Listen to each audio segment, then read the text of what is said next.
Okay, punta tayo ngayon sa Book of Deuteronomy. Ang aklat ng Deuteronomy ay panglimang aklat sa Book of Law or tinatawag din nating Torah sa Hebreo at Pentateuch sa Griego. Matapos silang umalis sa Ehipto ay nanatili sila ng 1 taon sa Mount Sinai. Dito ibinaba ng Diyos sa kanila ang kanyang pangako na sa oras na sila ay susunod sa utos ng Diyos, sila ay pagpapalain at kung di sila susunod, sa nais ng Diyos sila naman ay wawasakin at paghihirapin.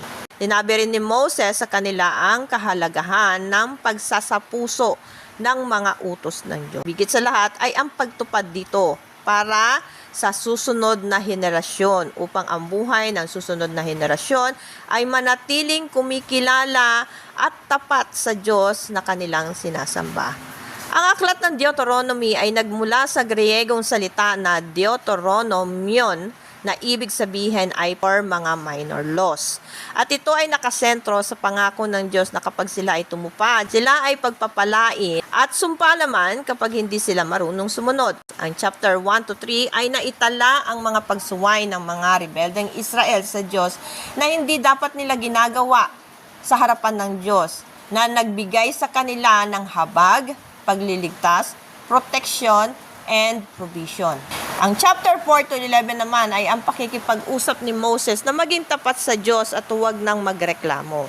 At kanyang binanggit ang Shema ng Diyos, na ang ibig sabihin, makinig ka Israel, siya lamang ang Diyos na dapat nating sambahin at wala nang iba. Kaya't ibigin mo siya ng buong puso, buong kaluluwa at ng buong lakas mo. Na nakasulat naman sa Deuteronomy chapter 6, 4 to 5. Sinabi sa kanila ni Moses na huwag lamang nilang pakinggan ang utos ng Diyos bagkus sundin nila ito.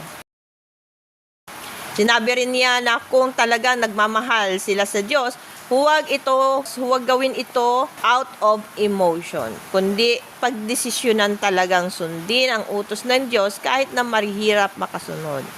At kapag nagawa nilang sumunod at mahalin ng Diyos, magiging malaking bayan sila. At inulit ni Moses ang sinabi ng Diyos kay Abraham na sinabing pagpapalain ang sino mang magpapala sa kanila at ang sino mang susumpain sila ay susumpain din ng Diyos.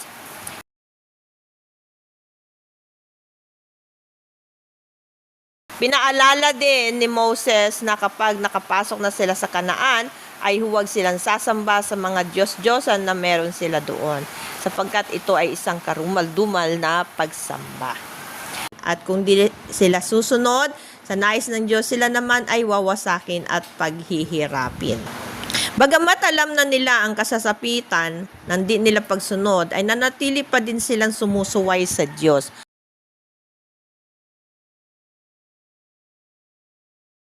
In chapter 12 to 16 ay ang pagtatalaga ng templo na kung saan dito sila mag-aalay ng kanilang mga handog sa pamamagitan ng mga pari at mga Levita. At dito ipinakita ng Diyos ang kanyang awa para sa mga poor in the spirit. Inutusan sila ng Diyos na magbigay ng 10% of their tithes upang may magamit sa templo at pagkakawang gawa. Sa chapter 16 to 18 naman, mababasa natin ang mga qualities na dapat taglayin ng isang itatalagang pari or mga ngasiwa sa loob ng templo. Gayon din ang mga elders at mga hari. Binigyan sila ng alituntunin kung ano ang tamang pagpili sa magiging mga leaders na ito. At ang propeta ang pinakamataas na inatasan ng Diyos upang magsalita sa kanila. At dapat nilang sundin. Ang chapter 19 to 26 ay naisulat ang mga civil laws at mga social laws upang may maging pamantayan sila sa kanya, sa kung paano nila aayusin ang mga sigalot sa isa't isa, especially sa mga foreigners. So narito ang ilang tips kung paano natin babasahin ang Deuteronomy. Ang batas na ito ay isunulat para sa mga Israelita. Ito ay isang covenant nila sa Diyos upang sila ay mapagpala. Pangalawa, hindi natin pwedeng ihambing ang batas nung sinauna. At ito ay ipapatupad sa panahon natin ngayon. Dahil tayo ay sakop na ng tinatawag na grace ng Diyos. dahil sa pamamagitan ni Heso Kristo. Nagawa ang batas na ito upang maiwasan ang anumang dispute nila, lalong-lalo na sa mga Gentiles. Kaya pangatlo, ang prinsipyo ng batas noon ayon kay Pablo ay hindi dapat itinuturing na batas ng mga Korinto, dahil ito ay pinawilang bisa na sa pamamagitan ni Jesus. Ngunit sinabi rin ni Pablo na dahil tayo ay under grace na, mas lalo tayong dapat tumupad sa mga bagong utos ni Jesus na ibigin ng Diyos ng higit sa lahat at ang ating kapwa gaya ng sarili. Ang pagsunod sa Diyos ay may kaakibat na pagpapala at ang pagsuway ay pagdudulot ng sumpa sa buhay. Kaya sabi ni Moses, mamili kayo, gusto nyo ba ng buhay o gusto ninyo ng sumpa? Sumunod at ibigin ng Diyos upang mapagpala.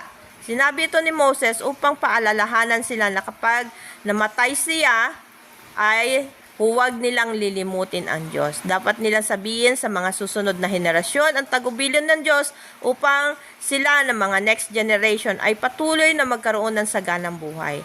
Kaya ipinag-utos ni Moses na ang bawat mga isisilang na lalaki ay tutuliin bilang kanilang pakikipag-isang puso sa Diyos. Ngunit darating ang araw, ang puso ninyo ay tutuliin sa pamamagitan ng pakikipag-isa ninyo kay Heso Kristo. Ang 10 utos sa batas sa panahon ng Israelita ay patuloy pa rin pinatutupad ni Jesus sa simpleng 2 utos na lamang. At ang mga civil at social laws ay isinamarize ni Jesus sa salitang ibigin mo ang iyong kapwa gaya ng iyong sarili. Kaya kung ano man ang gagawin mo sa kapwa mo ay mangyayari din sa iyo. Ang pagsunod sa Diyos ay may kaakibat na pagpapala at ang pagsuway ay pagdudulot ng sumpa sa buhay. Kaya sabi ni Moses, mamili kayo, gusto niyo ba ng buhay o gusto ninyo ng sumpa? Sumunod at ibigin ng Diyos upang mapagpala. Sinabi ito ni Moses upang paalalahanan sila na kapag namatay siya, ay huwag nilang lilimutin ang Diyos. Dapat nilang sabihin sa mga susunod na henerasyon ang tagubilin ng Diyos upang sila ng mga next generation ay patuloy na magkaroon ng saganang buhay. Ito ay mga tagubilin ni Moses sa lahat ng mga Israelita para nang sa ganon, pagpasok nila sa pangakong lupa ay magiging masagana sila. Ngunit, kaparusahan naman ang nag-aantay kapag hindi sila marunong sumunod. Ang Book of Law or tinatawag na Torah mula Genesis hanggang Deuteronomy ay nag-iiwan ng mga ilang katanungan sa mga Israelita. Una, kailan darating ang anak ng babae na tatalo sa demonyo at kay Satanas? Pangalawa, paano ililigtas ng Diyos ang buong mundo at paano pagpapalain ng mundo sa pamamagitan ni Abraham? Pangatlo, paano magkakasundo ang dalawang panig, ang Diyos na banal at ang mga rebelding tao? Paano mababago ng Diyos ang puso ng mga tao? At yan ang pang-apat. Hindi man natin ito makikita sa Torah o tinatawag na Book of Law or Pentateuch na 4 na aklat sa loob ng Biblia. Ang lahat ng iyan ay masasagot sa New Testament at sa buhay ni Heso Kristo. Diyan nagtatapos ang Book of Deuteronomy.